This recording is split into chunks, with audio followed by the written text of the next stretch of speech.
Bwana Mungai If ni moja kati ya content creators ambao sisi content creators wengine tumekuwa tukimwangalia sana katika mitandao, na tumekuwa tukimwona kama mentor wetu, ama tumekuwa tukitamani kuishi ama kuwa na content kama ya kwake, lakini pia kuwa na wafuazi ama subscribers kama yeye. Kwa njia moja ama nyingine tunaweza sema kwamba amekuwa ni moja kati ya watu ambao tunawaangalia sana kama content creators ambao wanatia bidii sana, lakini pia wanajituma sana kuhakikisha kwamba watazamaji wamepata content ambayo wanafurahia. Na Mungai If akiwa na director TREVER wamekuwa wakitrend sana katika mitandao ya kijamii, na unafahamu kwamba wako kwa anniversary yao ya miaka 2, wamekuwa pamoja kwa kama wachumba kwa miaka 2, na kwa sasa wameona si vibaya waweze kupurchase gari mpya ambayo wamepurchase. Hii gari ambayo unaona kwa screen ni gari yake mpya Mungai If pamoja na director TREVER, ambayo ni gari aina ya Toyota Crown, ambayo ni gari nzuri kwa sababu kwa njia moja ama nyingine wanatumotivate na wanaendelea kuonyesha kwamba ukitia bidii siku zote lazima kuna malipo, ama unaweza ama siku zote ukiweza kutia bidii kwa kitu ambacho unafanya, kwa sababu tumeweza kuangalia Mungai If na director TREVER wamekuwa walali wakitafuta content ambayo watafurahisha wasikilizaji ama watazamaji wao, na content ambazo hakuna mtu ambaye ameweza, tusidanganyane, hakuna mtu ambaye ameweza kufanya kazi kama Mungai If na director TREVER, kwa sababu kila siku lazima wa-upload videos 2-3, na hiyo ukizingatia kwamba kutafuta content ni kitu ambacho si rahisi kutafuta content. Kwa hivyo tunawa-appreciate na kwa hiki ambacho wamefanya, wanatuonesha kwamba unaweza fanya kitu kikubwa kwa ukijiamini na kujituma, na kila kitu kinawezekana, na unaweza fanya mambo makubwa kwa kujiamini tu na kujituma. Kama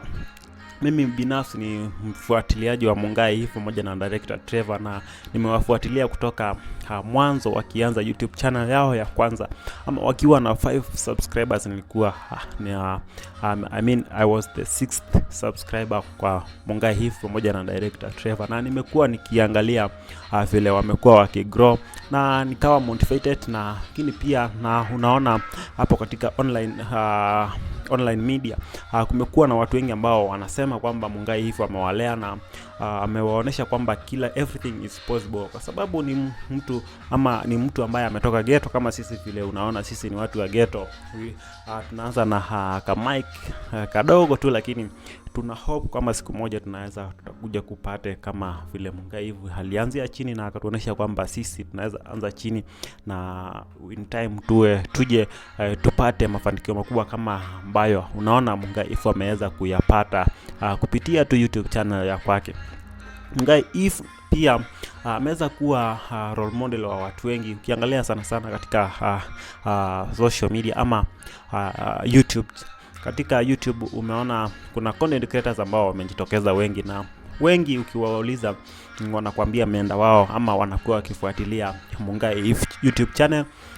kwa sababu ni mtu ambaye anaoneshana kujituma sana katika kazi zote ambazo wamekuwa wakizifanya, hata bila kuambiwa na mtu. Unaona tu Mungai If ni mtu ambaye anajituma kabisa, kama vile unaona mtu anajituma, kwa sababu siku zote wanasemanga, siku zote ukijituma lazima Mwenyezi Mungu aweze kukufungulia milango na aweze kukubariki vile. Na siku zote ukifanya kazi ambayo inafurahisha binadamu, bila shaka Mwenyezi Mungu pia anafurahia, na Mwenyezi Mungu akifurahia lazima unafanikiwa na unapata kile kitu ambacho unakuwa tukikiomba. Na hiki ambacho Mungai If amekifanya ni kitu ambacho kimetutia moyo sana kama sisi kama content creators. Tukaona kwamba kumbe unaweza fanya kitu kikubwa, unaweza anzia chini na ukaenda kufanya vitu kubwa kama hivyo ambazo tunaona Mungai If na director wake TREVER wameweza kusifanya. Anyway guys, sijui maoni yako ni yapi kupitia hii interview ambayo tumefanya, ama kupitia hii story ambayo tumefanya ya Mungai If ameweza kupurchase gari mpya. Ni moja kati ya watu ambao tumewaangalia sana, ni moja kati ya watu ambao wametumotivate sana kama sisi content creators, lakini pia ni moja kati ya watu ambao ame-influence vijana wengi kufanya online media ama kufanya online business, ambayo kwa kweli ni moja kati ya kazi ambazo zimeinua vijana wengi huko mtaani. Sijui your thoughts, unaweza tuambie hapo katika comment section, tuambie what you guys think. Don't forget to subscribe guys, as we always update you with every trending stories. Goodbye and see you in the next video.